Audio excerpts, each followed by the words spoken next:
بتایا کرتا ہوں وہ درود شریف آپ نے روزانہ یا وہ جتنی تعداد پڑھ سکیں 125 سے کم نہ پڑھیں، 125 یا اس سے زیادہ جو بھی آپ طے کر سکتے ہیں، کم سے کم 125 مرتبہ آپ یہ درود شریف پڑھیں۔ اللہم صلی وسلم وبارک علی سیدنا محمد النبی الامی و آلہ و صحبہ الف الف مرتین۔ تو یہ ایک مرتبہ پڑھنا جو ہے یہ 10 لاکھ کے برابر ہوتا ہے۔ تو گویا کہ 10 لاکھ مرتبہ آپ صلاۃ والسلام و برکات نبی کریم صلی اللہ علیہ وسلم کے لیے، ان کی آل کے لیے، ان کے صحابہ کے لیے آپ مانگ رہے ہیں۔ تو یہ درود شریف جو ہے یہ 125 مرتبہ آپ کسی بھی ایک نماز کے بعد پڑھنا شروع کر دیں۔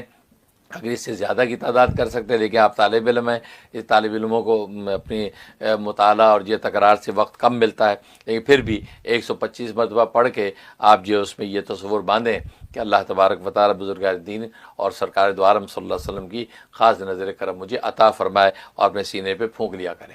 بھئی یہ